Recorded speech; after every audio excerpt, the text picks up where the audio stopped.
আইপিএলে শুধু মুস্তাফিজ দল পেলেও এবার পিএসএলে দেখা যাবে বাংলাদেশের একাধিক তারকাকে। নতুন নিয়মে দল পেতে পারেন একাধিক টাইগার ক্রিকেটার। বিশেষ করে লাহোরে থাকতে পারেন রিশাদ হোসেন, সাইফ, লিটনরাও আছে বেশ কিছু ফ্র্যাঞ্চাইজির চাহিদার মাঝে। পিএসএল এর নতুন নিয়ম এবং দল পাওয়ার সম্ভাবনায় থাকা টাইগার ক্রিকেটারদের নিয়ে বিস্তারিত জানবো রিপোর্ট। আইপিএলে 9,20,00,000 রুপিতে দল পেয়েছেন মুস্তাফিজুর রহমান। রেকর্ড দামে নিলামে তাকে নিয়ে কারাকারি হলেও বাকি টাইগার ক্রিকেটারদের অবস্থা ছিল শোচনীয়। তাসকিন আহমেদ অবিকৃত থাকলেও নাম ওঠেনি বাকি 5 জনের। তবে হতাশ হওয়ার কিছু নেই, এবার পাকিস্তান সুপার লিগে দল পেতে পারেন বেশ কিছু টাইগার ক্রিকেটার। টুর্নামেন্ট ঘিরে নতুন নিয়ম প্রণয়ন করেছে পিসিবি, যার সুবাদে আসরে ডাক পেতে যাচ্ছেন রিশাদ হোসেন, তাসকিন আহমেদরা। সময়ের সাথে সাথে ফ্র্যাঞ্চাইজি টুর্নামেন্টগুলো চাহিদা বাড়ছে বাংলাদেশি ক্রিকেটারদের। চলমান আইএল টি20 লিগে নাম আছে 3 জনের। বিগ ব্যাশে খেলছেন রিশাদ হোসেন।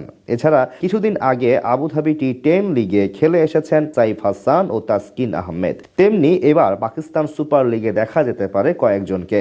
এই তালিকায় সবচেয়ে বেশি এগিয়ে রিশাদ হোসেন। নিজের অভিষেক আসরেই লাহোর কালান্দার্সের হয়ে দুর্দান্ত বল করে নজর কেড়েছিলেন এই লেগ স্পিনার। ফ্র্যাঞ্চাইজিটির হয়ে 7 ম্যাচে নেন 13 উইকেট। তাই এবার নিলামেও তার দিকে হাত বাড়াতে পারে লাহোর। তাছাড়া চলমান বিগ ব্যাশ লিগে এখন পর্যন্ত অসাধারণ বোলিং করেছেন রিশাদ। তাই পিএসএল এ লাহোরের সাথে আরো 2-1টি ফ্র্যাঞ্চাইজির চাহিদায় থাকবেন এই লেগই। একইভাবে উজ্জ্বল সম্ভাবনা রয়েছে জাতীয় দলের আলোচিত ব্যাটার সাইফ হাসানের। গেল এশিয়া কাপে অসাধারণ পারফরমেন্স করে তাক লাগিয়ে দেন সবাইকে। ঠিক এই কারণেই পিএসএল এর ফ্র্যাঞ্চাইজিগুলো আগ্রহ দেখাতে পারে তার প্রতি। এছাড়া সংক্ষিপ্ত ফরম্যাটের টাইগার অধিনায়ক লিটন কুমার দাসকেও কিনতে পারে ফ্র্যাঞ্চাইজিগুলো।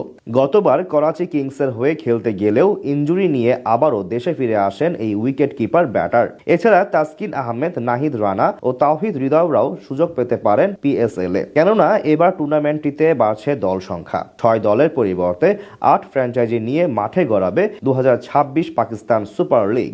8 দল নিয়ে টুর্নামেন্ট শুরু হবে আগামী বছরের 26শে মার্চ। 3 মে হবে টুর্নামেন্টের মেগা ফাইনাল। 39 দিনে ম্যাচ হবে মোট 44টি। পিএসএল কর্তৃপক্ষ জানিয়েছে দল সংখ্যা বাড়লেও টুর্নামেন্টের সময়কাল বাড়াতে চান না তারা, যার কারণে নতুন ফরম্যাটে আয়োজন করবেন পিএসএল। নতুন ফরম্যাট অনুযায়ী প্রথম পর্বে হবে সিঙ্গেল লিগ। প্রথম পর্বে প্রতিটি দল একবার করে একে অপরের মুখোমুখি হবে, যার সুবাদে প্রত্যেক দল সমান প্রতিযোগিতার সুযোগ পাবে এবং সেখান থেকেই পরবর্তী পর্বের সমীকরণ নির্ধারিত হবে। এরপর হবে সুপার 4। 8টি দলকে 2 গ্রুপে ভাগ করা হবে। প্রত্যেক দল খেলবে 3টি করে ম্যাচ। এই পর্বে হবে মোট 12টি ম্যাচ। এখান থেকে নির্ধারিত হবে প্লে অফে উঠবে কারা। আগের সংস্করণগুলোর মতো এবারও 4টি প্লে অফ ম্যাচের মাধ্যমে চ্যাম্পিয়ন নির্ধারণ করা হবে, যার মধ্যে থাকবে ফাইনাল।